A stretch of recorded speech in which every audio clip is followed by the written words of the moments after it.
Bismillahirrahmanirrahim. Alhamdulillah wassalatu wassalamu ala Rasulillah wa ala alihi wa sahbihi wa mawalah wa la hawla wa la quwata illa billahi wa ba'du.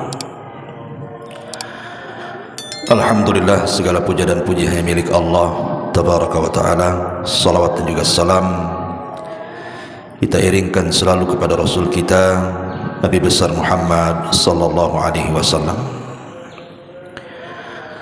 Pembahasan di pagi hari ini kita akan membahas tentang siapa malaikat maut. Apa tugasnya? Apakah kemudian malaikat maut juga bisa meninggal? Bagaimana kondisi malaikat maut di akhirat?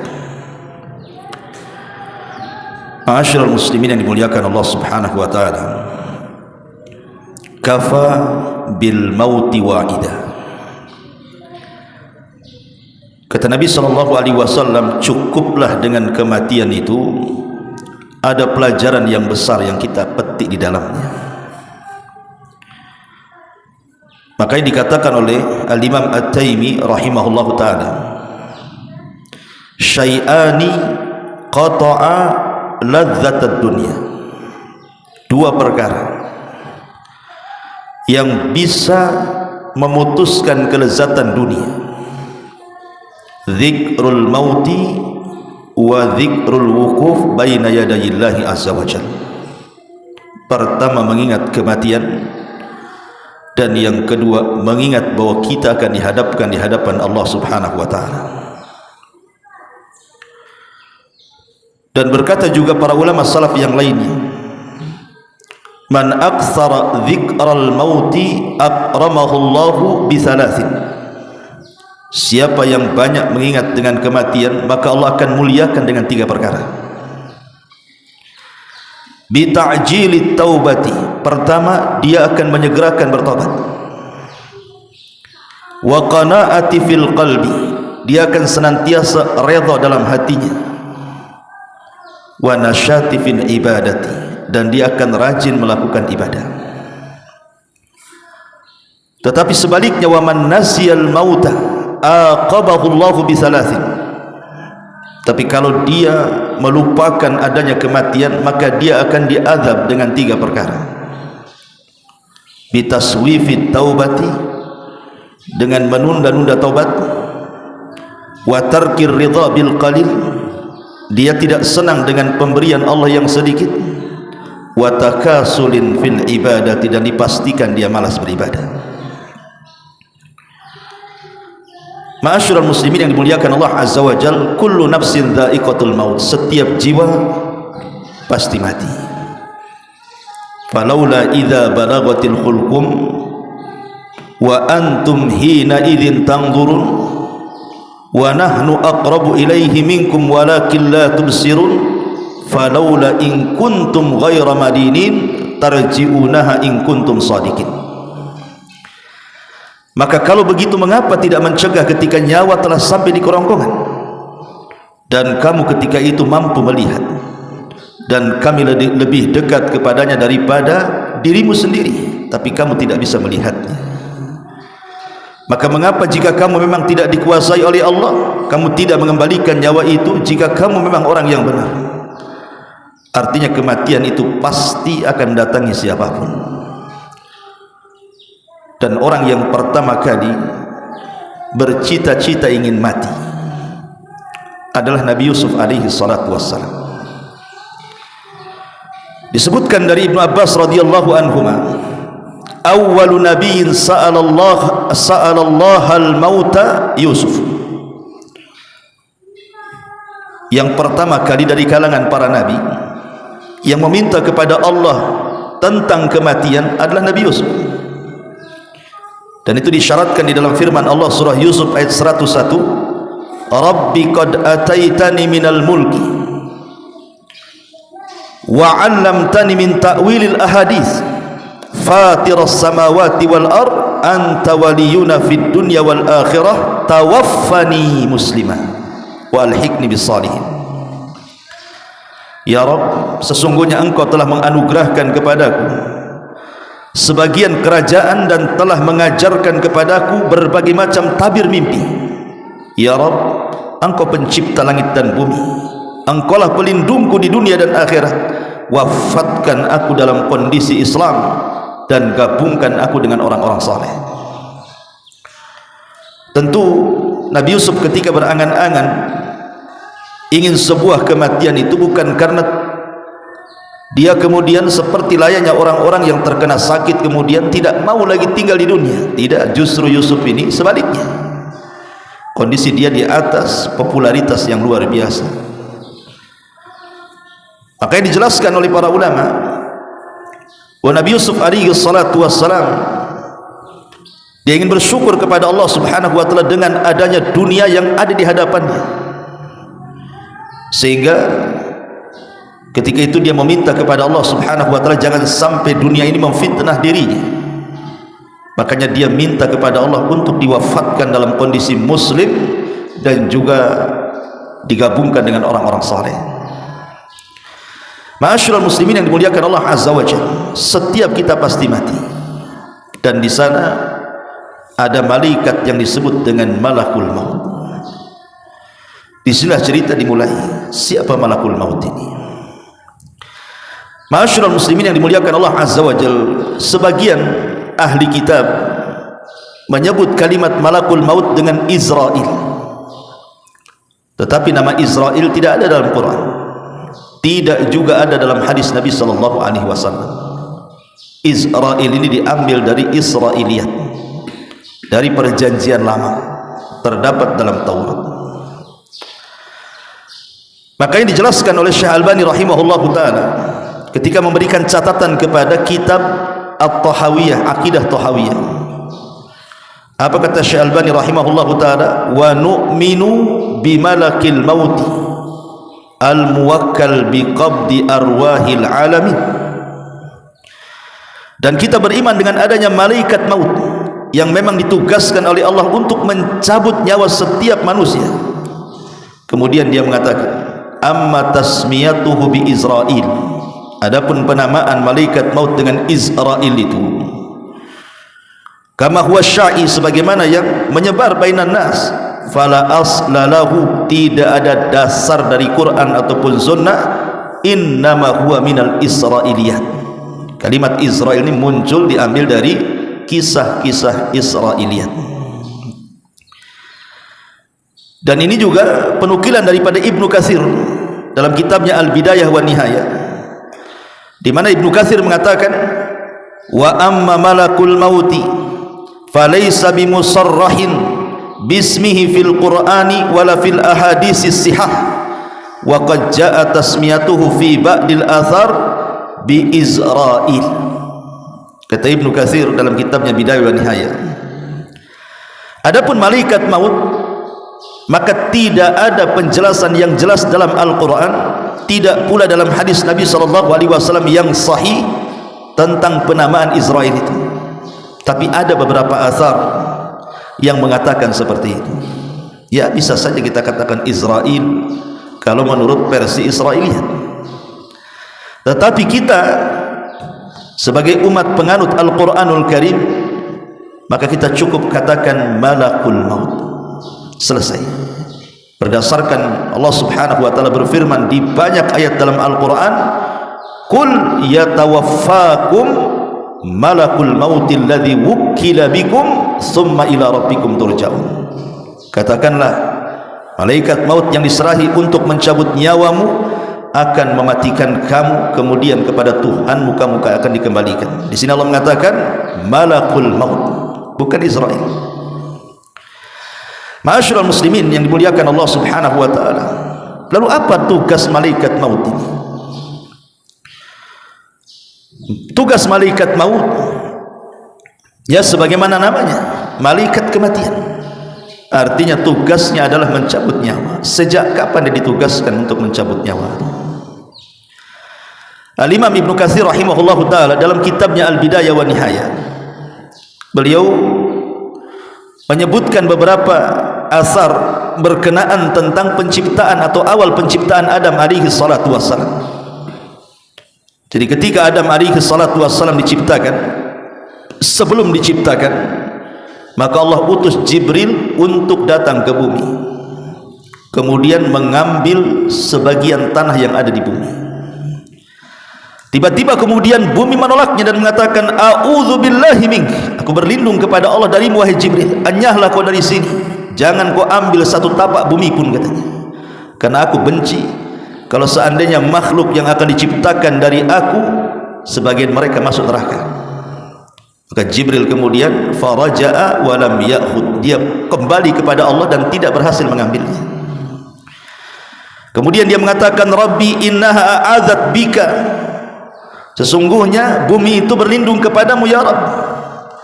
Maka Allah kemudian mengutus Mikail.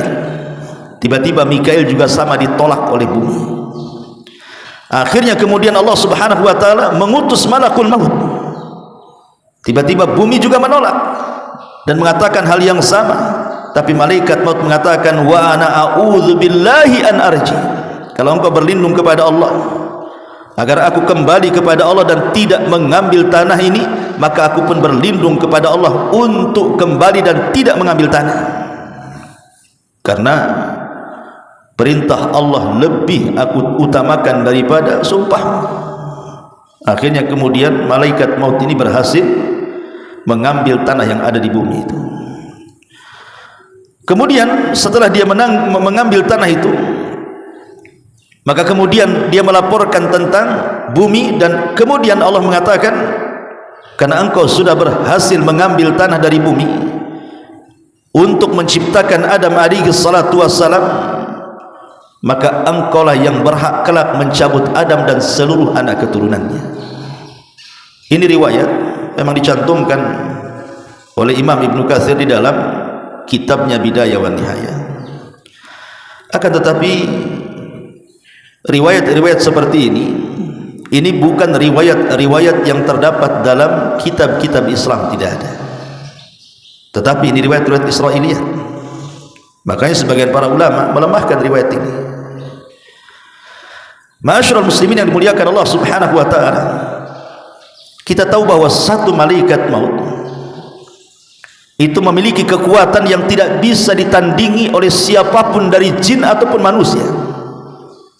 Tidak ada yang bisa melawan malaikat maut. Satu malaikat maut, apalagi malaikat maut itu bukan satu malaikat tetapi awan, rombongan.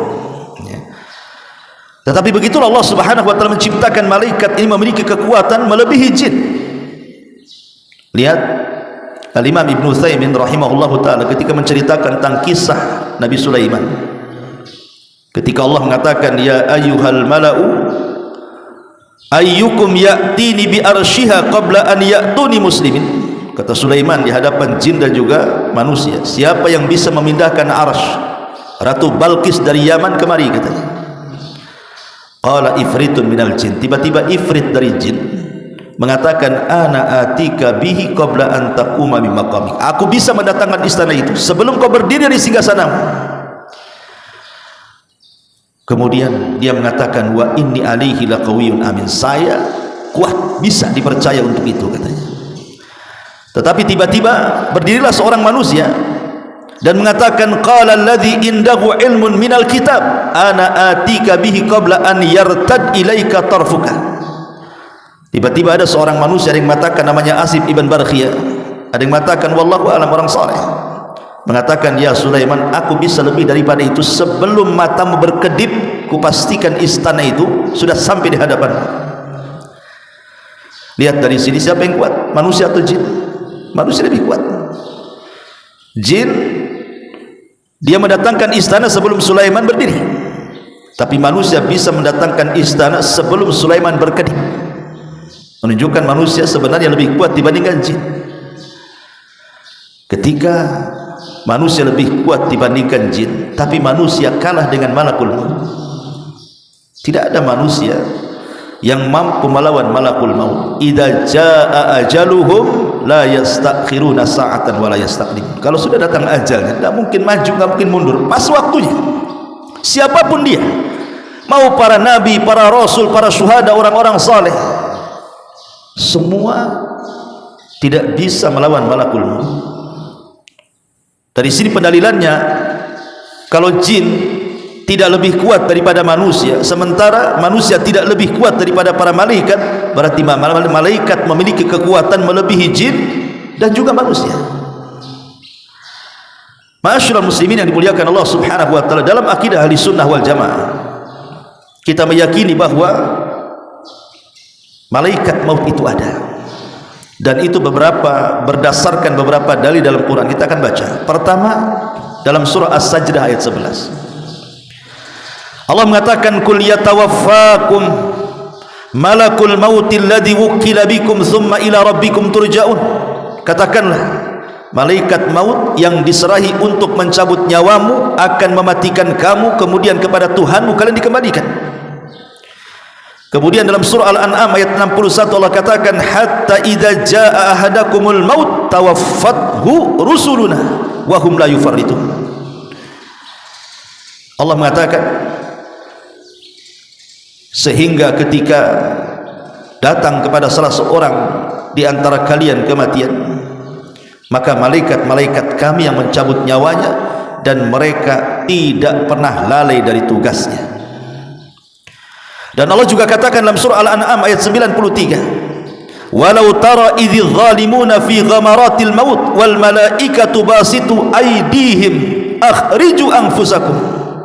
Alangkah dahsyatnya sekiranya kamu melihat di waktu orang-orang zalim berada dalam tekanan sakaratul maut, sedang para malaikat memukul dengan tangannya sambil berkata, keluarlah nyawamu. Kemudian juga Allah mengatakan dalam surah Al-Anfal ayat 50, walau tara id yatawaffal ladzina kafaru al malaikatu yadribuna wujuhahum wa adbarahum wa dzuqu adzabal hariq. Dan sekiranya kamu melihat ketika para malaikat maut mencabut nyawa orang-orang kafir sambil memukul wajah dan punggung mereka seraya berkata, rasakanlah olehmu siksa neraka yang membakar.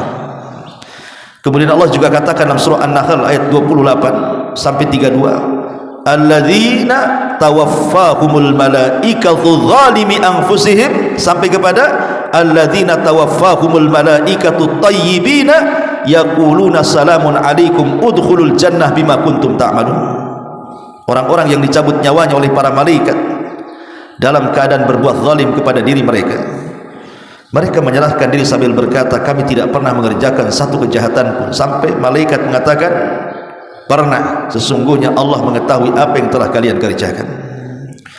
Kemudian Allah ulang juga dalam surah An-Nisa 97-nya, innal ladzina tawaffahumul malaikatu zalimi anfusihim qalu fima kuntum qalu kunna mustad'afina fil ardh. Sesungguhnya orang-orang yang dicabut nyawanya oleh malaikat maut dalam keadaan menzalimi diri mereka, mereka para malaikat bertanya, bagaimana kamu ini? Qalu, mereka mengatakan, alam takun ardullahi wasiyah, bukankah bumi Allah itu luas? Kemudian dalam surah Muhammad ayat 27 Allah mengatakan, fa kaifa idza tawaffathumul malaikatu yadribuna wujuhahum wa adbarahum. Maka bagaimana nasib mereka apabila malaikat maut mencabut nyawa mereka, memukul wajah dan punggung mereka, dan begitu seterusnya. Quran sudah tegas menjelaskan bahwa tugas malaikat maut adalah mencabut nyawa, dan mereka adalah malakul maut, bukan Israel.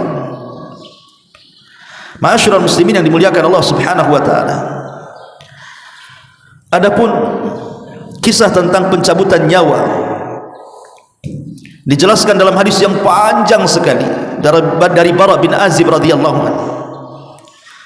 Ketika Nabi SAW mengatakan, innal abdal mu'min idza kana fi inqita'in minad dunya wa iqbalin minal akhirah nazala ilaihi malaikatun minas sama bidul wujuh ka'anna wujuhahumus syams ma'ahum kafanun min akfanil jannah wa hanutun min hanutil jannah hatta yajlisu minhum maddal basar thumma yaji'u malakul maut alaihi salam wa innal abdal kafir wa fi riwayah al fajir idza kana fi inqita'in minad dunya wa iqbalin minal akhirati nazala ilaihi minas sama'i malak ghiladun shidad sudul wujuh thumma yaji malakul mauti hatta yajlisa inda ra'si wa yaqul ayyatuhan nafsul khabithah. Dari hadis Bara bin Azib radhiyallahu an, Nabi mengatakan, sesungguhnya hamba mukmin apabila mereka hendak meninggalkan dunia dan menghadap akhirat, maka malaikat dari langit akan turun. Wajah mereka sangat putih, seolah-olah wajah mereka itu laksana kilatan cahaya matahari. Kemudian mereka membawa kain kafan dari kafan-kafan sorga, minyak wangi dari minyak wangi sorga. Kemudian mereka duduk sejauh mata memandang. Kemudian datanglah malaikat maut dan mencabut nyawa hamba mukmin tadi. Adapun hamba kafir, dalam riwayat hamba fajir, apabila hendak memisahkan diri dari dunia dan menghadap akhirat, turun malaikat dari langit, sangat keras, wajahnya sangat hitam. Kemudian datanglah malaikat maut sehingga dia duduk di hadapan kepala orang fajir yang akan meninggal dan akan mengatakan, "Hei jiwa yang buruk, keluar kamu." Di sini kita tahu bahwa setiap manusia mukmin ataupun kafir akan didatangi oleh malaikat maut. Tetapi malaikat maut tidak bertugas sendirian. Ada malaikat maut itu memang satu malaikat satu tugas seperti Jibril, Mikail, Israfil, itu memang satu malaikat satu tugas. Tetapi malaikat maut itu bukan satu malaikat, tapi dia rombongan. Makanya kalau seandainya ada orang yang bertanya, bukankah malaikat maut itu tugasnya mencabut nyawa? Kesannya hanya satu malaikat, tapi Allah subhanahu wa ta'ala katakan dalam surah As-Sajdah tadi, tawaffathu rusuluna, rasul-rasul kami yang mewafatkannya. Dengan kalimat jamak rusuluna, rasul-rasul kami yang mewafatkannya, menunjukkan malaikat maut itu tidak sendiri, tetapi rombongan. Apalagi dalam satu hari itu kematian orang bukan satu tempat, bukan satu jiwa dalam satu kematian itu. Mungkin di Batam saja dalam satu hari bisa 10 sampai 20 orang dalam sehari. Apalagi kemarin musim corona, banyak orang mati kan begitu. Maka sebagian para ulama menjawab bahwa seperti yang dikatakan oleh Ibnu Abbas radhiyallahu anhu. Apa kata Ibnu Abbas ketika menjelaskan surah Al-An'am ayat 61, tawaffathu rusuluna wa hum la yufarritun, rasul-rasul kami yang mewafatkannya dan mereka tidak lalai dari tugas. Qala, dia mengatakan, inna limalakil mauti a'wanan minal malaikah, sesungguhnya malaikat maut itu memiliki teman-teman dari kalangan malaikat yang lainnya. Artinya dia tidak bertugas sendirian. Dari sini kata Syekh Utsaimin rahimahullahu taala, dia mengatakan, inna malakal mauti lahu a'wan yu'inunahu ala ikhrajir ruh minal jasadi hatta yusiluna ilal hulqum. Jadi malaikat-malaikat yang bersama malaikat maut itu, dia bertugas untuk mengeluarkan ruh, mendorong ruh dari badan kita sampai diletakkan di hulqum di sini. Kalau ruh sudah sampai di hulqum, di tenggorokan, itulah tugas malaikat maut yang mengambilnya. Makanya dia mengatakan, sesungguhnya malaikat maut memiliki awan, pembantu-pembantu yang menolong untuk mengeluarkan ruh dari jasad manusia, di mana tugas mereka adalah mendorong ruh itu sampai kepada hulqum. Fa idza awsaluha ilal hulqum qabadhaha malakul maut. Ketika mereka sudah berhasil membawa ruh itu sampai di tenggorokan, disitulah tugas malaikat maut mencabut nyawa lewat mulut setiap hamba, karena ruh itu keluar dari mulut.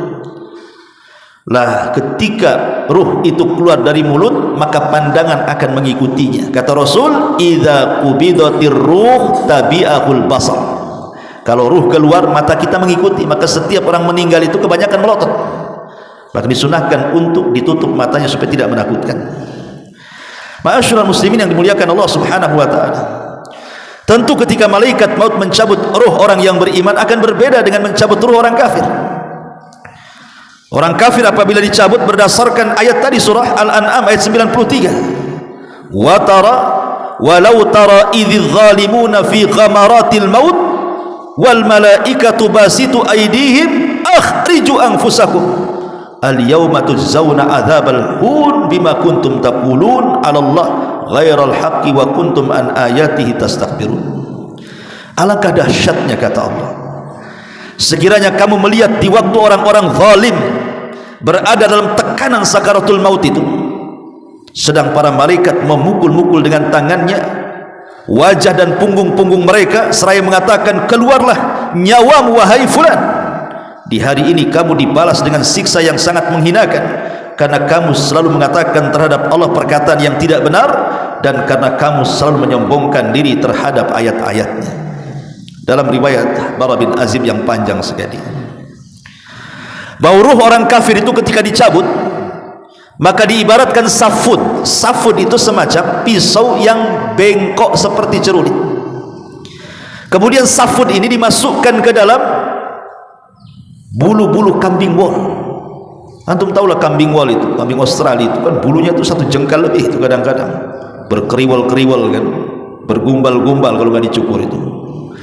Kalau dimasukkan tuh pisau itu ke dalam gimbalan bulu-bulu wol kambing itu, tiba-tiba disiram, tentu bulu-bulu itu akan melengket di pisau yang dalam bentuk cerulit itu. Kemudian pisau itu dicabut dengan cara paksa. Apa yang terjadi? Akan merontokkan bulu-bulu kambing itu. Kata Rasul, begitulah nyawa ruhnya orang kafir ketika dicabut malaikat maut, akan merontokkan semua persendian dan tulang-tulang, sehingga dia akan berteriak kesakitan yang tidak ada yang tahu rasa sakitnya kecuali Allah Subhanahu wa taala. Tapi ruhnya seorang mukmin maka akan dipanggil dengan panggilan yang baik. Sebagaimana hadis Abi Hurairah radhiyallahu an, maka malaikat maut akan mengatakan, ukhruji ayyatuhan nafsut thayyibah kanat fil jasadit thayyibah ukhruji hamidatan wabshiri bi rauhin wa raihan wa rabbun ghaira ghadban. Wahai jiwa yang tenang, wahai jiwa yang baik, keluarlah dari jasad yang baik, keluar dengan cara terpuji, dan berbahagialah engkau akan mendapatkan wewangian dari sorga, dan engkau akan menghadap Rabb yang tidak sedang murka. Dan Allah katakan dalam Al-Quran, ya ayyatuhan nafsul mutmainnah irji'i ila rabbiki radiyatan mardiyah. Wahai jiwa yang tenang, keluarlah kepada keridhaan Allah Subhanahu wa ta'ala. Ma'asyiral muslimin yang dimuliakan Allah Subhanahu wa ta'ala, di antara tugas malaikat maut adalah menghabarkan kabar gembira yang baik kalau yang meninggal adalah seorang mukmin. Dan itu disebutkan dalam surah Fussilat ayat 30. Allah mengatakan apa? Innal ladzina qalu Rabbuna Allah tsumma istaqamu tatanazzalu alaihimul malaikatu alla takhafu wa la tahzanu wa abshiru bil jannati allati kuntum tu'adun. Orang-orang yang mengatakan Rabb kami Allah kemudian istiqamah, maka akan turun para malaikat kepadanya. Ada yang mengatakan malaikat maut dan teman-temannya, kemudian mengatakan jangan takut, jangan sedih, berbahagialah karena sorga sudah dijanjikan kepadamu. Jadi terkadang tugas malaikat maut adalah menghabar gembirakan kepada kematian seorang mukmin, tapi dia akan membawa kabar buruk kepada kematian orang kafir dan fasik. Ma'asyiral muslimin yang dimuliakan Allah Subhanahu wa taala, adapun apakah malaikat maut juga mencabut nyawa binatang? Apakah tugas malaikat maut juga mencabut nyawa binatang? Apakah hanya dia mencabut nyawa manusia saja? Ada sebuah hadis yang mengatakan, ajalul bahaim kulluha minal kummali wal baragis wal jarradi wal khayli wal bighali wal dawabi kulliha ajaluha fit tasbih. Fa idzan qadha tasbihuha qabadallahu arwahaha wa laysa limalakil maut min dzalika syai'un.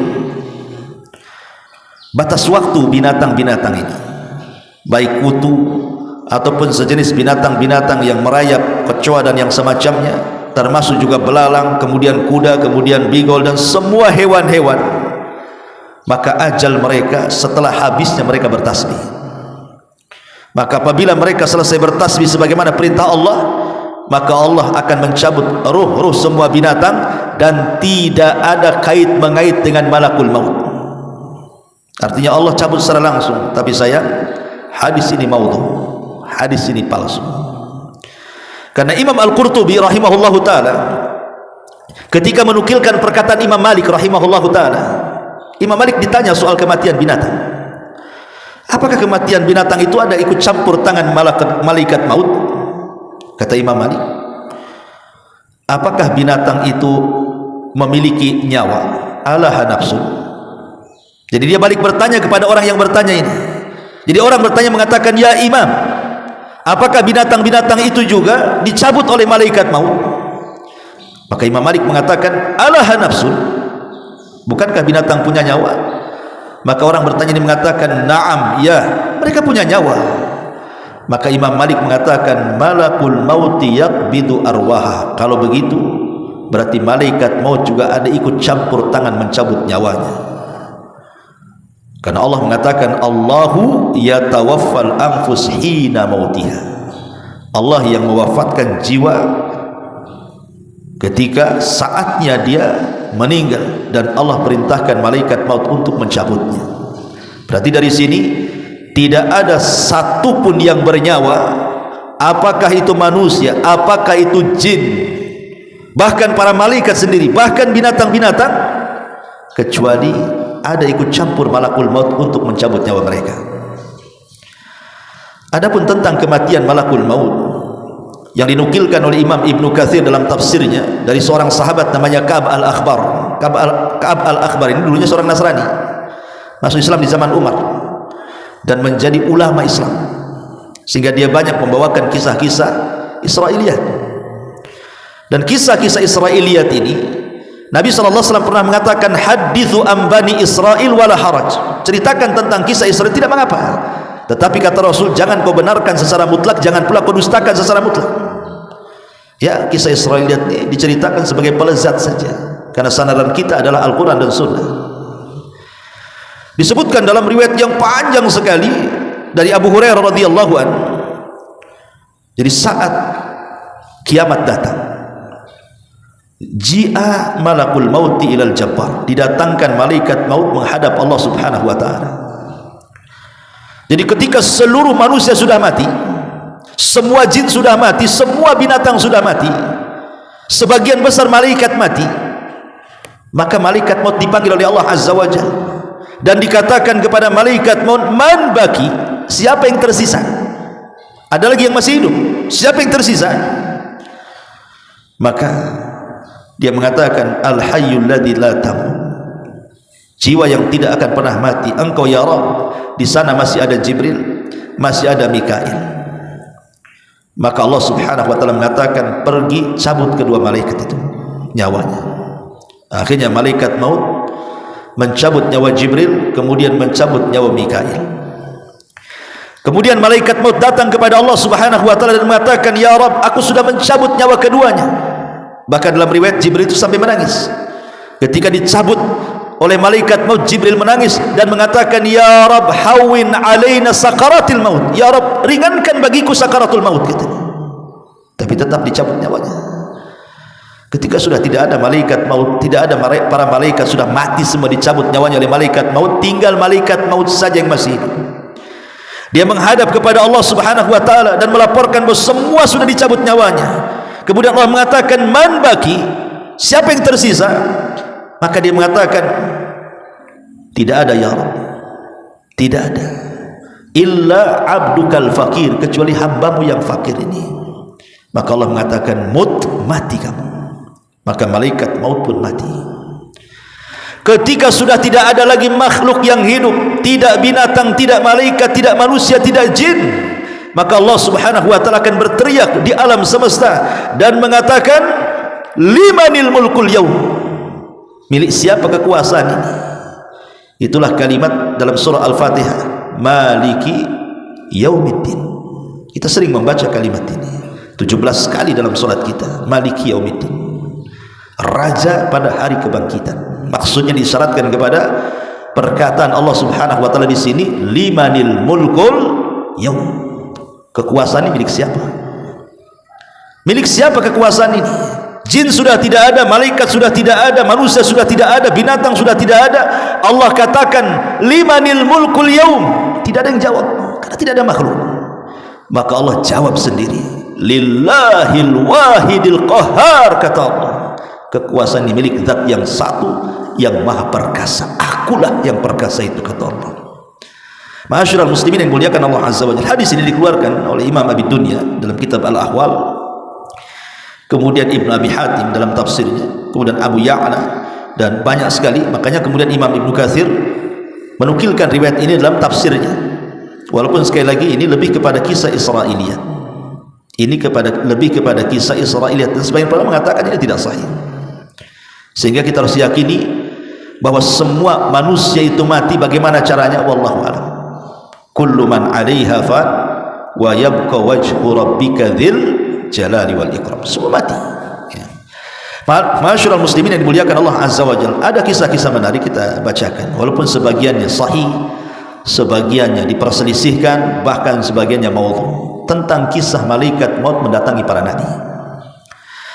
Kisah yang pertama adalah kisah malaikat maut dan Nabi Musa. Kisah ini sahih karena dicantumkan dalam riwayat Muslim dan juga yang lainnya dari hadis Abi Hurairah radhiyallahu anhu. Ja'a malakul maut ila Musa, malaikat maut datang kepada Nabi Musa dan mengatakan, ajib rabbaka, penuhilah panggilan Tuhan wahai Musa. Maksudnya kau sudah sampai waktu wafatmu. Falattama Musa alaihi salam aina malakil maut, marah Musa, ditampar pula malaikat maut, keluar matanya. Malaikat maut tampar sama Musa, karena ketika itu malaikat maut dalam bentuk manusia. Masalahnya kalau dia datang dalam bentuk malaikat maut tidak bisa ditampar. Dia mendatangi Nabi Musa dalam bentuk manusia. Ketika dia mengatakan seperti itu, ajib rabbaka, Musa, penuhi panggilan Rabbmu, kau harus mati hari ini, katanya. Ya Musa emosi lah dibilang begitu, ditampar malaikat maut itu, keluar biji matanya. Waraja'al malak ilallah, maka malaikat maut akhirnya melapor kepada Allah dan mengatakan, ya Rabb, innaka arsaltani ila abdin laka la yuridul maut. Ya Rabb, kau utus aku kepada hamba yang tak mau mati, cemana pula nih, katanya. Maka Allah subhanahu wa ta'ala mengatakan, setelah kemudian mengembalikan kedua matanya, maka Allah mengatakan, irji ila abdi, datang kau lagi kepada hambaku Musa, fakul, dan katakan, al hayata turid, fa idza kunta turidul haya fadha yadaka ala matni thawri fama tawarat yaduka min sya'ratin fa innaka ta'isu biha sanatan. Maka Allah mengatakan kepada malaikat maut, kembali kepada hambaku dan sampaikan kepadanya, apakah engkau terus menginginkan kehidupan? Jika engkau masih menginginkannya, letakkan tanganmu pada punggung sapi jantan. Satu bulu yang kau tutupi tanganmu itu, maka engkau akan hidup 1 tahun. Jadi kalau seandainya kita letakkan begini tangan kita di sapi jantan, rupanya bulu yang ditutupi tangan itu anggaplah ada 100 bulu, berarti setiap 1 bulu dihitung 1 tahun. Ya. Maka Musa berkata, lalu apa setelah ini? Qala fal'ana min qarib rabbi amitni minal ardil muqaddasati ramyata bihajarin. Qala Rasulullah sallallahu alaihi wasallam, wallahi law anni indahu la ara'aitukum qabrahu ila janibit tariq indal kathibil ahmar. Lalu Musa berkata, wahai Tuhanku, sekarang kupilih kematian dalam waktu dekat. Artinya akhirnya Musa pasrah, udah cabut aja lah daripada tak dicabut gitu. Cabut aja lah, katanya. Ya. Kemudian Nabi SAW menyampaikan keinginannya, matilah aku dekat tanah suci Baitul Maqdis, sedekat lemparan batu. Rasulullah SAW kemudian menambahkan, demi Allah, andai aku berada di sisi Musa, niscaya akan aku perlihatkan kepada kalian kuburnya berada di pinggir jalan, tepatnya pada gundukan pasir. Hadis ini sahih karena riwayat Muslim. Tapi masalahnya di sana ada riwayat yang berbeda. Riwayat seperti malaikat maut ketika mendatangi wazirnya Sulaiman. Dan ini banyak ditunukilkan juga oleh ahli tafsir masalahnya, dalam tafsir Jalalain dan yang lainnya. Jadi satu hari Nabi Sulaiman ini sedang berbincang dengan wazirnya, dengan menteri kesayangannya. Bincang. Tiba-tiba diketuklah pintu kantor itu. Ketika diketuk pintu itu dibukalah oleh Sulaiman, nampak pula yang datang itu orang yang sangat menyeramkan, menatap wajah sang wazir, menterinya Sulaiman, kemudian pergi. Setelah berbincang dengan Sulaiman, jadi si wazir ini, menterinya Sulaiman, bertanya, siapa dia? Kata Sulaiman, itu malaikat maut, mau nyabut nyawa orang, katanya. Gemetarlah ini si menteri ini, jangan-jangan dia mau mencabut nyawa saya pula, katanya. Kalau gitu ya Sulaiman, kau kan bisa menundukkan angin dan awan, bawalah aku terserah kemana saja, ke India sana, jangan aku pertemukan aku, nggak apa-apalah, kau mutasi aku dari sini ke India sana, nggak usah bertugas di sini lagi, katanya. Yang penting aku jangan ketemu orang itu, katanya. Akhirnya dimutasi dia sama Sulaiman, diajak ke India. Ketika turun dari awan, rupanya orang itu sudah di situ. Jadi Sulaiman ini bertanya kepada orang itu dan mengatakan, kenapa kamu ada di sini? Maka kemudian dia mengatakan, Allah barusan merintahkan aku untuk nyabut nyawa orang dan dia ada di sini. Ku tengok-tengok tak ada, rupanya ada kamu dan dia. Mungkin dialah, katanya. Akhirnya dicabut nyawanya. Subhanallah. Itulah ketika Allah mengatakan, idza jaa ajaluhu la yastakhiruna sa'atan wa la yastaqdimun. Kalau datang ajalnya tidak mungkin maju, tidak mungkin mundur, kan itu. Tapi kisah ini disebutkan juga oleh Ibnu Abi Syaibah dalam kitab Musannaf, dan Ats-Tsa'labi dalam tafsirnya, Imam Ahmad dalam Zuhud, Ibnu Battah dalam Ibanah, Al-Asbahin dalam Azamah, Ibn Wahab dalam Tarikh Ad-Dimashqi, Abu Nu'aim dalam Hilyah, dan begitu seterusnya. Tetapi sekali lagi, sebagian para ulama mengatakan sanadnya ini mauquf. Maksudnya mauquf tidak sampai kepada Nabi, tetapi ini ucapan seorang sahabat. Ada juga yang mengatakan sampai kepada tabi'in, artinya maktub, bukan mauquf ya, maktub ya, maktub itu terputus sanadnya karena ucapan tabi'in, bukan ucapan Nabi. Kalau ucapan sahabat namanya mauquf, kalau sampai kepada Rasul namanya marfu. Begitu istilah mustalahul hadis itu ya. Dan maktub sampai kepada tabi'in ini berarti riwayatnya lemah karena terputus sampai tabi'in ya. Ma'asyiral muslimin yang dimuliakan, termasuk juga kisah malaikat maut dan Nabi Ibrahim. Al-Khuldi mengeluarkan dalam kitabnya Al-Fawaid waz-Zuhdi war-Raqaiq wal-Marathi, menceritakan tentang kisah kedatangan malaikat maut hendak mencabut nyawa Ibrahim. Jadi malaikat maut ini datang kepada Ibrahim dan mengatakan, ya Ibrahim, Allah memerintahkan aku untuk mencabut nyawamu. Maka Ibrahim mengatakan kepada malaikat itu, bagaimana mungkin, bagaimana pendapatmu, khalilan yaqrahu, bagaimana pendapatmu, ra'aita khalilan yaqbidu ruha khalilihi, bagaimana pendapatmu wahai malaikat maut? Ini khalil itu maksudnya Allah subhanahu wa ta'ala, sang kekasih mau mencabut kekasihnya. Macam mana pula, katanya, saya kan kekasih Allah, masa sang kekasih mencabut nyawa kekasihnya, katanya. Harusnya kan disayang kekasih itu, bukan dicabut nyawanya, kata Ibrahim. Tetapi kemudian malaikat maut ini kembali kepada Allah dan mengatakan, ya Rabb, Ibrahim ngomong macam mana sang kekasih mencabut nyawa kekasihnya, katanya. Maka Allah mengatakan, cabut nyawanya.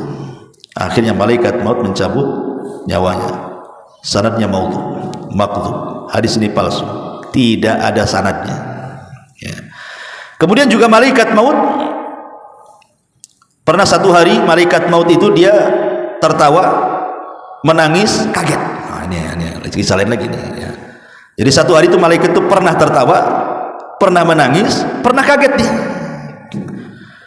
Dikisahkan tentang dialog Allah dengan malaikat maut. Jadi Allah bertanya kepada malaikat maut itu, apa pengalamanmu saat mencabut nyawa? Kata malaikat maut, kadang aku tertawa, kadang aku menangis, kadang aku kaget, katanya. Kata malaikat maut nih. Kata Allah, kapan kau tertawa? Ini cerita, satu hari aku hendak mencabut nyawa orang tua, katanya. Orang tua ini baru mesan sepatu. Kemudian dia mengatakan kepada pembuat sepatu itu, buatkan sepatu untukku yang tahan 1 tahun. Buatkan sepatu untukku yang tahan 1 tahun, jangan cepat rusak. Maka sudah dipesan sepatunya. Kata malaikat maut, sayang, sebelum dipakai dah aku cabut nyawanya, gitu. Belum pun dipakai sepatu itu, sudah aku cabut nyawanya. Aku tertawa, kata malaikat maut. Kesian dia. Udah pesan setahun pula udah mati duluan gitu. Kemudian kapan aku menangis? Kapan kau menangis? Kata Allah. Kemudian malaikat maut mengatakan, saat aku mencabut nyawa seorang wanita. Ketika itu dia sedang menyusui anaknya di tengah padang pasir. Ketika itu aku memandang bayinya. Kalau seandainya aku cabut nyawa wanita ini, siapa yang merawat bayinya? Dia sendirian di padang pasir. Aku pun menangis kasihan, tapi tetap ku cabut karena perintah Allah. Adapun aku kaget ketika aku mencabut seorang alim, mencabut seorang ulama. Dia bilang, tiba-tiba ketika aku hendak mencabutnya, aku kaget karena di dahinya ada cahaya. Tetapi tetap saja aku pun mencabut dia dan cahayanya. Tapi hadis ini dipermasalahkan juga oleh para ulama, karena hadis ini dilemahkan, tidak ada sanadnya sampai kepada Nabi sallallahu alaihi wasallam. Tetapi yang mungkin yang banyak dikisahkan adalah kisah tentang malaikat maut dan Nabi Yakub. Nah, itu dijelaskan, pernah saya juga jelaskan dalam khutbah Jumat, ketika Nabi Yakub didatangi malaikat maut, kemudian dikatakan, kata Yakub, kenapa kau tidak mengantarkan tanda-tanda sebelum kau cabut nyawaku? Entah 2 atau 3 tanda jadilah, katanya. Kata malaikat maut, kan sudah aku kirim tanda-tandanya. Kata Yakub, apa tanda-tandanya? Bayadu ra'sika ba'da sawadi, inhina'u dhahrika ba'da istiqamati, wa dha'fu badanika ba'da quwwatihi, hadihi rusul ila bani Adam qabla al-mauti. Putih rambutmu yang dulunya hitam, bungkuk badanmu yang dulunya tegak, lemah badanmu yang dulunya kuat, itulah tanda kau dekat dengan mati, katanya. Dan tanda ini akan berlaku kepada seluruh anak Adam. Masyarakat muslimin yang dimuliakan Allah Azza wa Jalla, sekilas tentang beberapa kisah seputar malaikat maut. Tapi yang jelas bahwa kematian adalah makhluk Allah. Malaikat maut adalah makhluk Allah. Kematiannya itu sendiri adalah makhluk Allah. Dan nanti pada hari kiamat, ketika penduduk sorga masuk ke dalam sorga, penduduk neraka masuk ke dalam neraka, dan sudah tidak ada lagi syafaat, tidak ada lagi rahmat, semua sudah menduduki tempatnya masing-masing. Ji'abil mauti, maka Allah akan datangkan kematian ala suratil kabshan amlah, dalam bentuk kambing yang ada hitam putihnya. Kemudian Allah gorok tuh kambing itu, simbol bahwa tidak ada kematian lagi. Maka Allah subhanahu wa ta'ala akan menyuruh kepada penduduk sorga, ya ahlal jannah khuludun la mautalakum, hei ahli sorga, kekal kau kalian, kau dapat nikmat yang kekal di situ. Wa ya ahlan nar khuludun la mautalakum, kalian juga penduduk neraka kekal di dalamnya, rasakan azab. Ketika kematian sudah tidak ada lagi, berarti yang ada hanya kekekalan. Itulah Allah katakan, innal ladzina amanu wa amilus salihat ulaika ashabul jannah hum fiha khalidun. Orang-orang yang beriman dan beramal saleh, mereka akan masuk surga dan mereka akan kekal di dalamnya selama-lamanya. Tapi lihat Allah katakan kepada penduduk neraka, innal ladzina kafaru wa kadzdzabu bi ayatina ulaika ashabun nar hum fiha khalidun. Orang-orang yang kafir dan mendustakan ayat-ayat kami, maka mereka akan masuk ke dalam neraka dan mereka kekal di dalamnya selama-lamanya. Subhanallah, bihamdika asyhadu an la ilaha illa anta astaghfiruka wa atubu ilaik. Allahu ta'ala alam. Assalamualaikum warahmatullahi wabarakatuh.